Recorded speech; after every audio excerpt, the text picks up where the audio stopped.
Back here on HQ, presented by Enterprise, CeeDee Lamb last season led the league in receptions. He was second in receiving yards, third in receiving touchdowns, set single-season Cowboys records in those top two categories.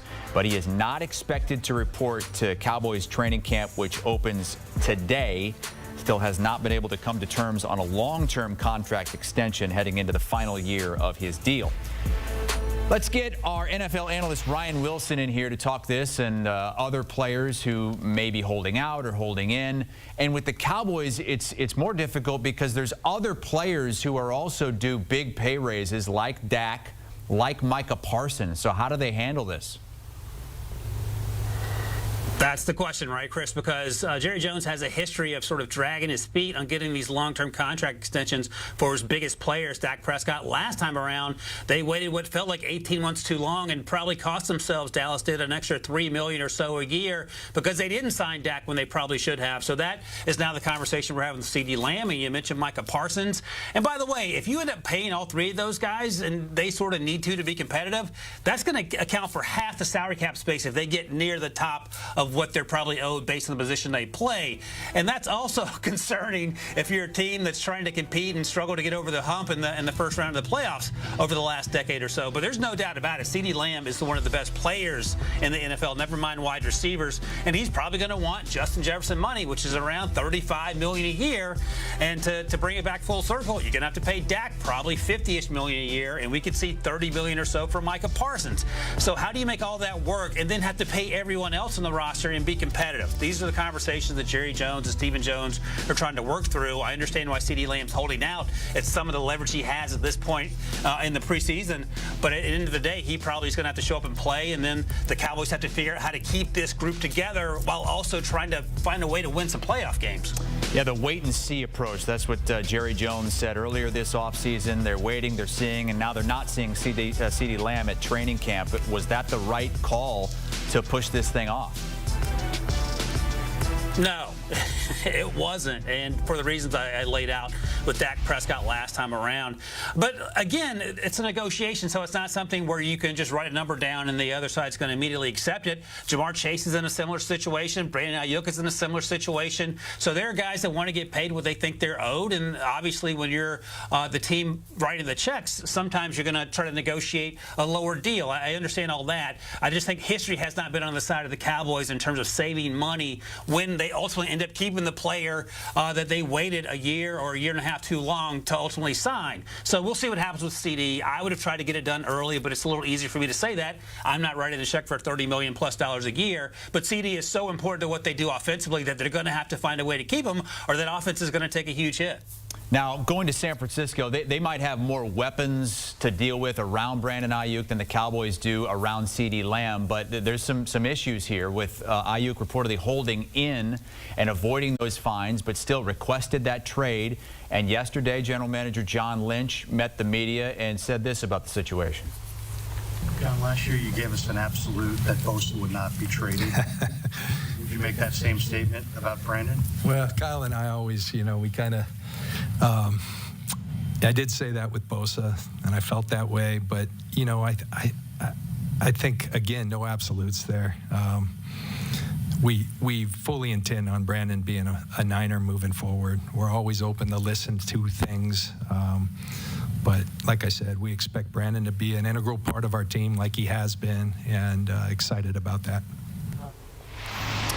All right, Ryan, yesterday, shortly after that press conference, we talked to Mike Renner, one of our NFL analysts. He still believes that not only is this deal not going to get done, he will be traded. Do you think Brandon Ayuk is going to be a member of the 49ers this year?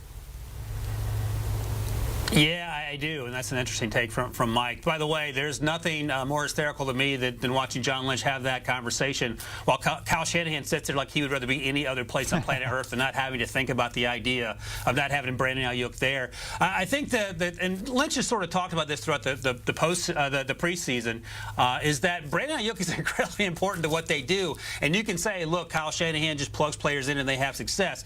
Yeah, but those players are named Christian McCaffrey and George Kittle and Deebo Samuel. So So they do have some name recognition, some athletic ability, and some football ability, and I think Brandon Ayuk provides that as well. Now, if he gets traded, I would actually be pretty surprised because I think the 49ers understand, unlike the Cowboys, that they're in a little better situation to be competitive and make a deep playoff run, and they also still have that quarterback on the rookie deal. Now, the issue, of course, is Brock Purdy's going to have to get paid $45-ish to $50 million probably pretty soon after this season, and that's a consideration. But for now, if they're in win mode, and the 49ers are certainly in win mode, you think your best chances to get as deep as possible and make that Super Bowl run will include Brandon Ayuk. There are plenty of teams that would love to have him on the roster, and I think to Renner's point, there will be plenty of phone calls continue to be made to John Lynch, but I think that Lynch and Kyle Shanahan would love to have Ayuk on this roster. Ayuk would like to be there, of course, but he wants to be there for the right price. The problem is you can't pay everyone. That's not Brandon Ayuk's fault necessarily, but it's just a reality of how the NFL salary cap works. Saw that list of some of the wide receivers who were traded. Tyreek Hill was one of those guys. It's worked out for teams like the Miami Dolphins, but now he's due a payday. Tua Tagovailoa is due a payday, but Tua specifically, do you do it? Or do you let him play out his final year of his deal and see if he can really prove it? You might have to pay more in a year, but won't you get to see more as well? Yeah, I'm trying to think of the Iowa equivalent of you having like a B plus A minus quarterback, and you're wondering whether you should give him the NIL money to keep him or if he's going to leave. You keep him. I think that you know what you have in Tua. Right, if Iowa has a C plus quarterback, you keep him. Okay, so the problem solved, and we know that Tua grades much better than C plus. He's B plus A minus for me. It would be higher if he could stay healthy. And we just talked about Kyle Shanahan and Brock Purdy and how they work well together. Mike McDaniel and Tua Tagovailoa have made that offense pop, and there's no doubt about it. They were one of the most exciting offenses to watch a year ago, and I would imagine a year further into that system with Mike McDaniel, Tua is only going to get better. It sounds like Tyreek wants to hang around, even though he wants to get paid. They just re-upped Jalen Waddle.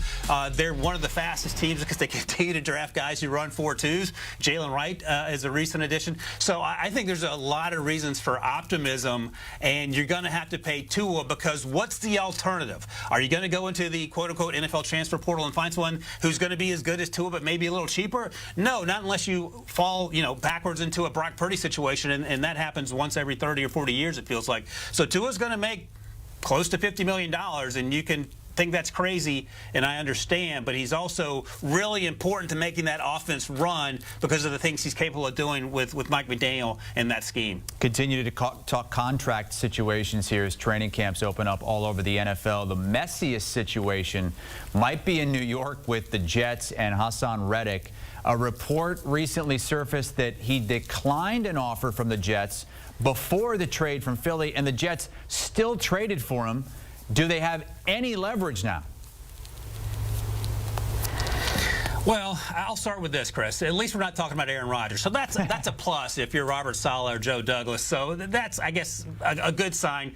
The issue, though, is that Hassan Reddick is late 20s, almost 30, and he only makes, in his mind, he makes $14 million. That's what he makes. But in his mind, he thinks he should make more than that. That's less than half of what the top-tier edge rushers make. Is he worth $30 million?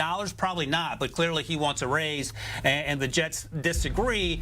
It's a pain because they did trade for him with the understanding that he would probably replace Bryce Huff, who left in free agency, who was a really good player, and he got paid deservedly. But the good news is that this defense is absolutely stacked. Bryce Huff is gone, yes, but they drafted Will McDonald IV as the first rounder a year ago. Maybe he gets more reps. They have Quentin Williams on the inside, who just got paid as a former first rounder. And, of course, they have Sauce Gardner on the backside. They have a ton of reasons to be optimistic about the defense. Their bigger concern is offense and what Aaron Rodgers looks back coming back from that Achilles injury and whether they can pick up the slack after Zach Wilson has since moved on. But this is an annoying talking point that's going to continue to be one until there's a resolution, and maybe there isn't. But I think if there's any side of the ball that the Jets have depth at and they should feel okay about, it's the defense, because Hassan Reddick is important, but they can still win games without Hassan Reddick. Let's go over to the New York Giants, and they have cleared Daniel Jones for 11-on-11 drills. He tore his ACL midway through last season. But it was a season that was already probably the worst of his career. How is there really any optimism with this Giants offense with Saquon also gone? Man, coming out guns a-blazing against Daniel Jones. But they're fair points, right, Chris? Because there's a reason as we watch Hard Knocks with the Giants, and the conversation always comes back to drafting a quarterback or trying to trade up to draft a quarterback. We heard Joe Shane on the phone with Elliott Wolf in New England about trying to get the number 3. He wasn't trading up to get an offensive tackle. There are questions about the quarterback position. If Daniel Jones is healthy, we've seen glimpses of what he can do. Brian Dable's first year there, Daniel Jones was actually pretty good, and they didn't have the offensive firepower around them that they have now. Now, Saquon's obviously moved on to Philadelphia, but this is going to be an extremely short leash for Daniel Jones. If he's not hitting on all cylinders early on, he very well could get the hook. Drew Lock is now in New York, and perhaps there's an opportunity for him. There's the Tommy DeVito, which was a great story last year at times. But this team is clearly in the market for a quarterback. They weren't able to make it happen during the pre-draft process in terms of trading up, but they're going to have to roll with what they have, and Brian Dable's going to have to call on all of his skills as an offensive coordinator and all the success he had in previous stops, including Buffalo and Josh Allen, to get the most out of Daniel Jones. But I think being healthy is a huge part of that. Drafting Malik Neighbors at number 6 will also help, in much the same way we saw Odell Beckham jumpstart this offense years ago, back when Eli Manning was still the quarterback. But to your point, Daniel Jones is not the player that the Giants had hoped he would be, but he does have an opportunity to redeem himself now that he's healthy and with a few more playmakers around him than he had when Brian Dable first arrived a few years ago. Yeah, it was just a year ago he signed that 4-year extension after helping the Giants in the playoffs. That seems like a long time ago. Ryan Wilson, seems like it's been a long time since we've seen you on the program. Good to have you back. Ryan joining us on HQ. You can watch the NFL on CBS and Paramount Plus beginning September the 8th.